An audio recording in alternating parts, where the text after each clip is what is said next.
Well, good morning. You're watching Morning at NTV, and it's a fresh week, and I always like to equip you with the right information to take into the weekend. Over the last couple of years, I've noticed that it's not just the government. I think each of us individuals in the companies we work in, some of you are entrepreneurs. So you have your own organizations, you have your own small company, and sometimes things happen and you call them trouble. You call them problems, you call them issues, and sometimes you're so overwhelmed you don't know what to do. A crisis.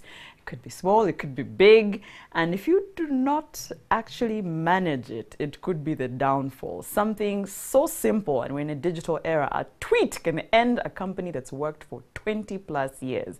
So how do you manage a crisis? And I thought that is something we can talk about today. I'm joined by a marketing and communications consultant, Goreti Masade. Good morning. Good morning, Flavia. You are a past proud president. And your many fasts, which we're not going to go into this morning. Okay. But I was talking to your Vanna saying that crisis, we might for now look at our political space and say that is where the most crises happen.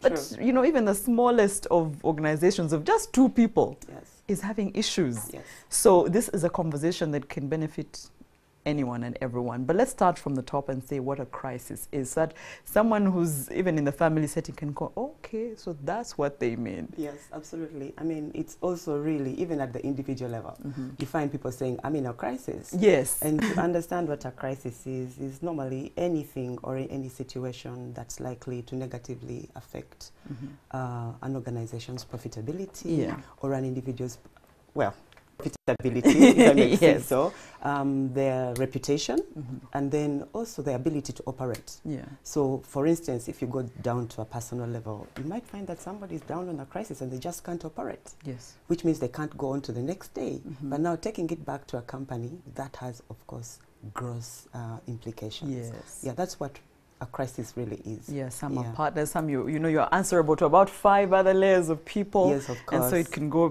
beyond. So in terms of who it affects, say a crisis happens, it could be management, it could be, for example, this is NTV. There are things that will happen and I might never know for different reasons. Maybe I come and go, I don't really put my ear to the ground, or the next person has their ear to the ground on everything and anything, and they feel they're affected by the crisis, but they shouldn't be affected by that crisis. It's because they're too involved, if I can say that. So who does a crisis affect? Do you choose if it affects you? Does it just happen to you? Tell us about those layers. Well, of course, there are always different layers, and when a crisis happens, there's always an issue of stakeholders. Yeah. The person who's really responsible for this will then have to identify who these people are. Sometimes it's assumed that it doesn't affect you as a person, or you think you're not part of it, but when in the end you'll be part of it. So the common stakeholders normally will be the board. The board will really need to understand some of these things, and depending very much where the crisis is happening. If it's happening at the department level, initially it will be the people at the department that are concerned and the department head. Or initially it will be a supervisor and their subordinates. If that's not handled, it keeps escalating. Slowly until it now becomes a company issue. It has sipped into every other department. Exactly, but otherwise, at a corporate level, normally you want your board to understand what's going on. Your clients or your customers, sometimes that might be the issue, or that might be the stakeholder group that's going to be affected. Sometimes it's your staff. So it's they will be different levels, but it's your responsibility to analyze and understand which of these stakeholder groups are being affected by this issue. Speaking of that, for example, if you are in a company and you hear of something, not every crisis must be communicated, I assume. Yes. Or it can't be communicated to everyone. Absolutely. So there's some crises that the board will handle and never tell any of us. Yes. And there's certain things they'll feel, ooh, no, the staff must know, because maybe it directly affects the staff. What if there's a lot of talk in the grapevine? Everyone is having a conversation about something. Might not directly affect me as Flavia at NTV, but maybe it's affecting the operations of NTV. And in the long run, unless the company closes, I'm not really directly affected, but as you said, in the long run, it affects you. Yes. Is it, should I demand for information?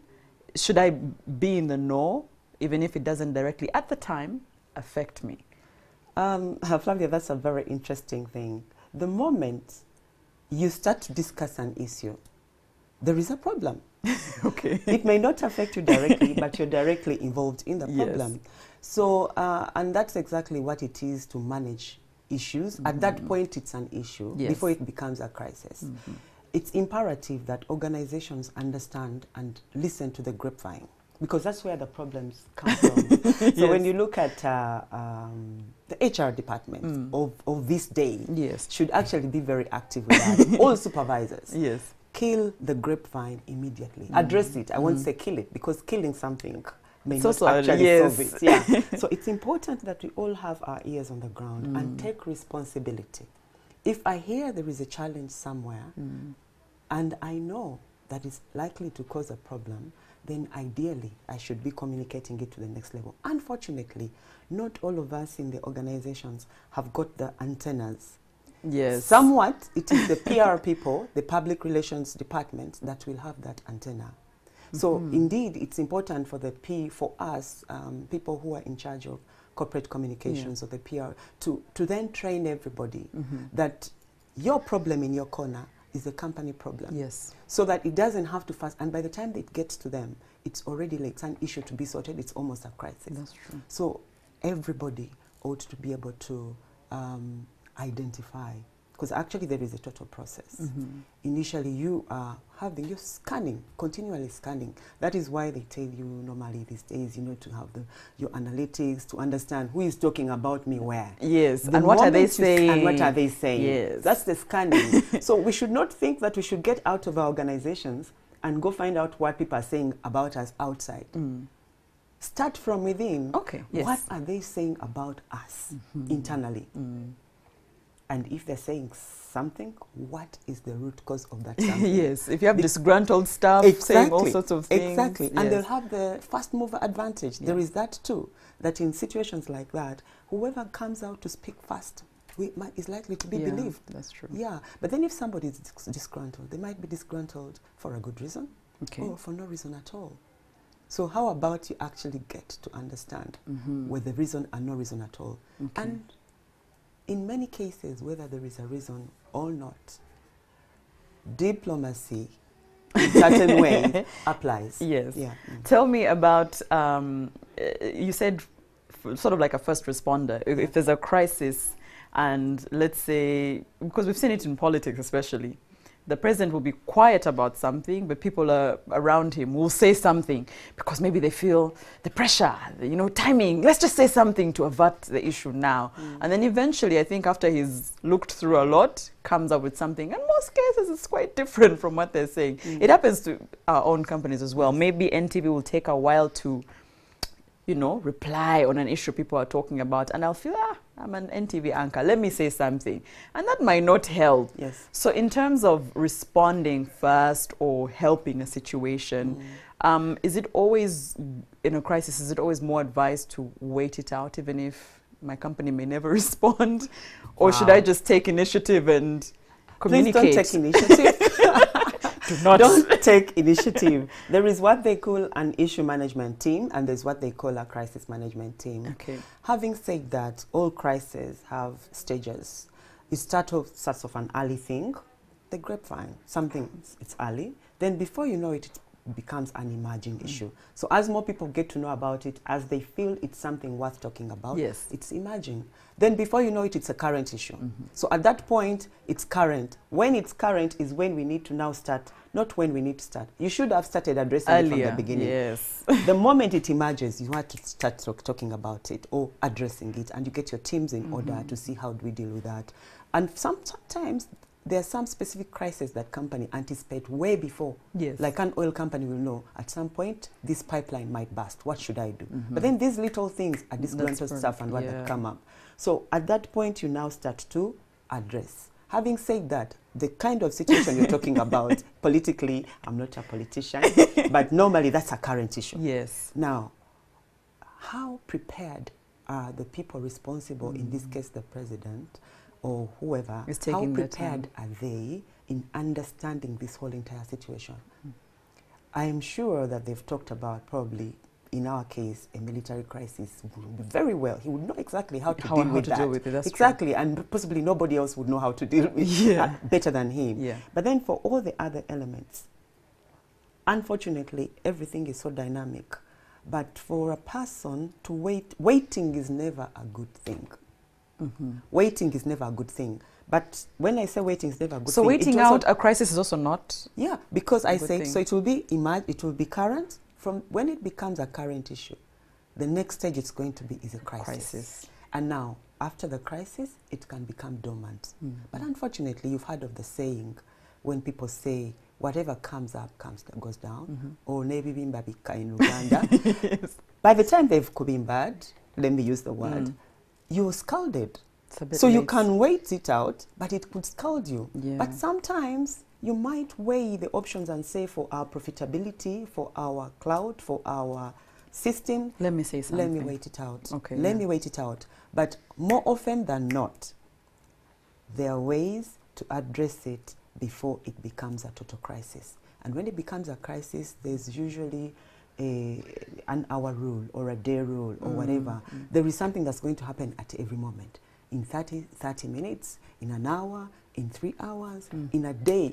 Something so that's what's happening. It's always progressing, with your media. And so you said, do not take initiative. So if I'm getting questions, say, about Capital Radio or NTV, and because I work there, they're asking me questions. It is, let's wait, because not everybody, as you've talked about the grapevine, not everyone is willing to say, yeah, let's wait for the official communication. And we've seen with fake news, everyone, as you call it is citizen journalism, everyone has something to say. Yes. And they're all looking to break the news. Absolutely. So they will break it for you if you're not willing to break it. So in such instances, what do you do? Because fake news is here, like you were intimating to me. Yeah, fake news is here, and it's unfortunate. But going back to your question, Flavia, and especially for you, who go out on media, you please don't volunteer information. But doesn't start with me telling you don't volunteer information. It's policy. Companies should have, and they do. They do. They always have communication I think policies. It's the enforcement. That, exactly. It's the enforcement. Like you were talking to me about a company that may not have understood how to deal with sexual harassment. The thing is that there's always a sexual harassment beat and whatever in these policies. Every company probably do have. Okay. But maybe what they don't understand at that point is, what is sexual harassment? What is it? How is it explained? Described? Is it explicit enough for me to understand? Yes. So going back to your question, these policies are there. And what smart people do, the moment an issue comes, they will now remind you of the policy. They will say, okay, dear all, or whatever it is, through a meeting, this is what's happening. This is what our policy said, which you signed off, because we all sign off policies. Yes. And then if you have any issue, please, this is our team that's going to handle this, and this is the spokesperson for this issue. It may be, sometimes it doesn't have to be the MD. So Flavia, if you get any questions, please address those questions to this person. This person. Yes. And that should help. So if you go out then and talk about it, it means that you have made a decision as Flavia that you're no longer part of that company. Because they've kind of directed you, because you're not with a team. They've directed you. So the problem then is for companies that do not come up with those situations.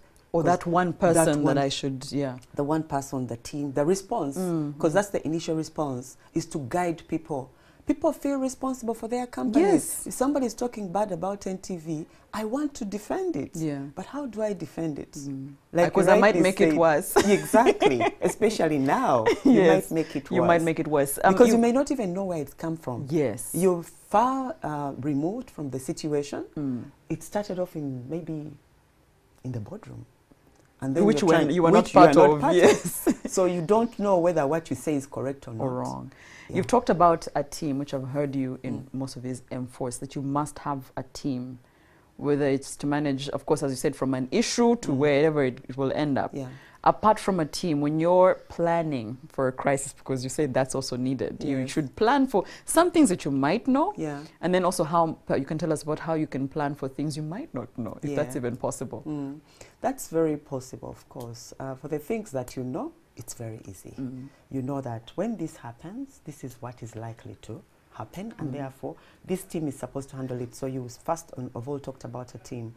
Normally people have the mistake of thinking that it's just the communications people. No, it's the people who are actually handling the situation. The people who are, for instance, we talked about a department. Yes. Sexual harassment started somewhere in some operations department. They are involved. Yes, It is important, of course, but it could also be something else that's really that's something that is in the company and how they operate. So in that case, the team would comprise of people who are around, who can objectively talk about the subject matter. Okay. And not just objectively, but with facts.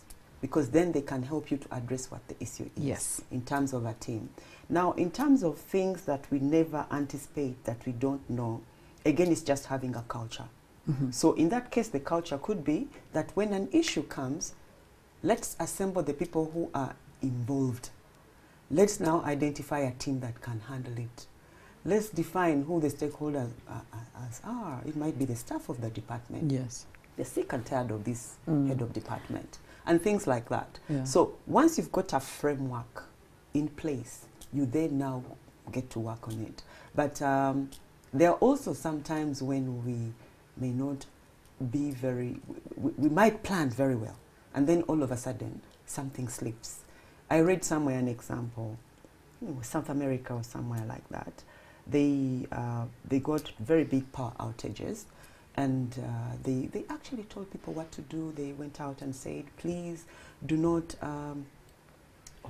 use lamps, do not do things that would say like have carbon monoxide in the house, because you're trying to get all this thing out. And it worked very well. They knew they had it. They planned it, they knew they had it. And but guess what? In the end, they had like hundreds of people die from doing exactly what they were told not to do. Okay. So they said, what happened? What went wrong? Then they finally discovered that they had a lot of Hispanics. They had a lot of other people communication who could not understand English.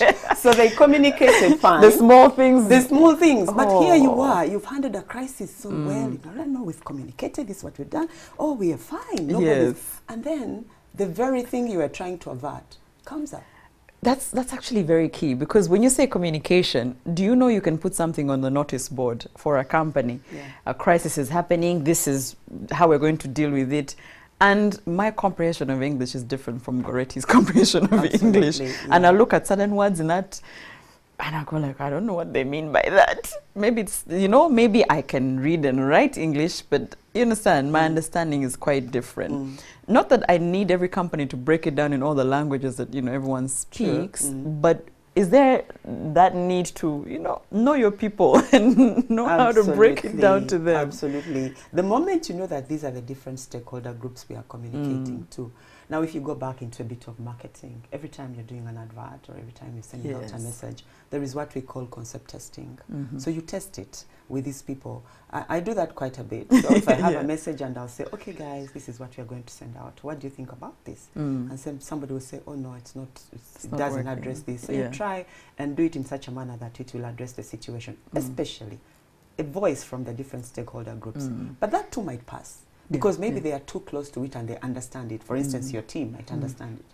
So that's why we are saying that ears on the ground, the moment it goes out, now start to hear. You will actually hear one person say, what exactly did they mean? So what's Sibitegede? What is it? What did you want to understand? Sometimes you might be able to change the message right away.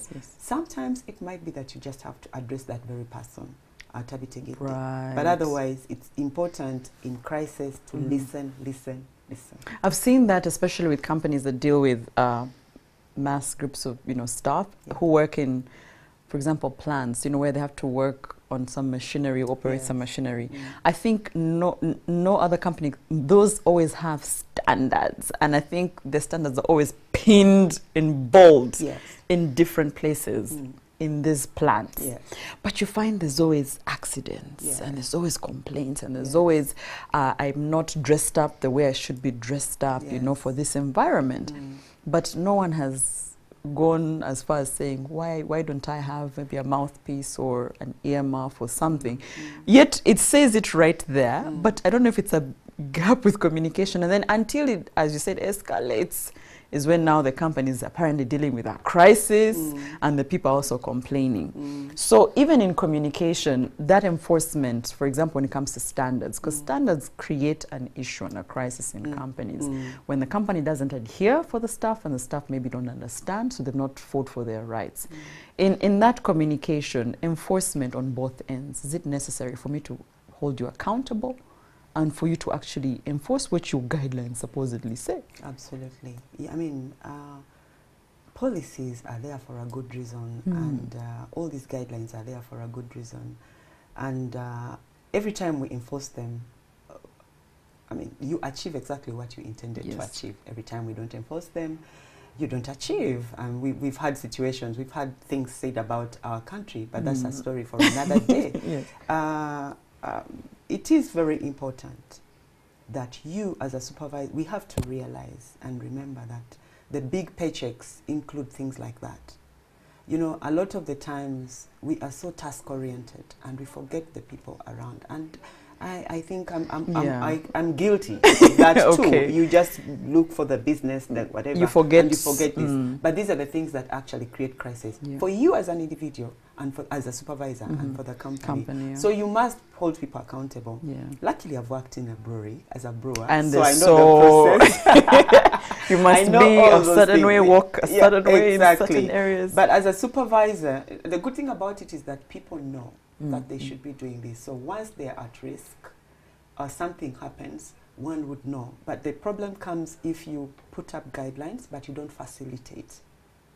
Facilitate the enforcement. So for instance, people must have masks, and for some good reason, the supply chain failed somewhere and there are no masks. Something may happen. People must have protective boots. And for some reason, this person left their boots out there.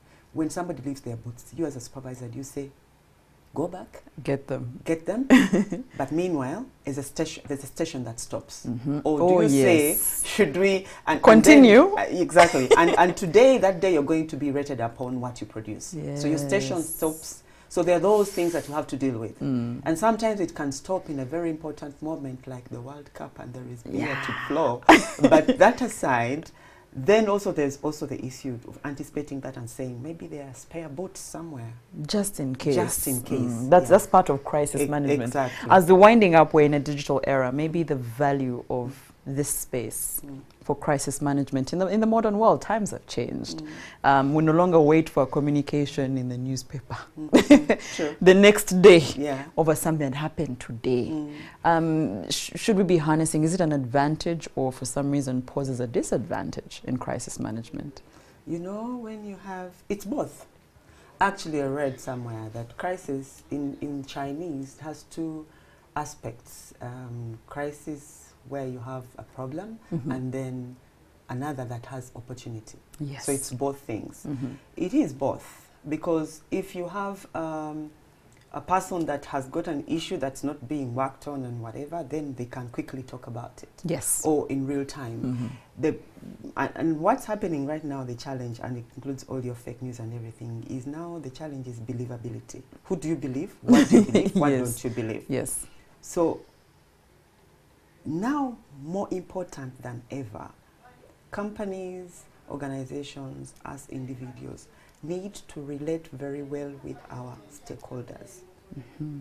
That by the time an issue comes up and somebody brings fake news, you already have what you would call advocates. That in the space, somebody will say, that's very unlikely. That's not quite true. That can't be quite true. And then, of course, there is the reaction, which is important, and we talked about it earlier. But anybody can write anything and put my signature on it. So, indeed, it is an advantage, it's a disadvantage. It just means that we have to work harder on our relationships with stakeholders, on our dealings, and on our identifying of issues and arresting them in time. I guess that's the best that we can do. Otherwise, it's here to stay. I think what I've heard from you that I can take up is that the digital space is here. I think over time, each day creates good relationship credibility. Let people start to see your work, trust you. By the time a crisis happens, they know, okay, we expect this of Gority, we don't expect this of Gority, so we'll let this slide. And then you have time to also give your own answer. Marketing and communications consultant, thank you so much, Gority Masade, this morning. Welcome. We were talking about crisis management. That's it for Morning at NTV.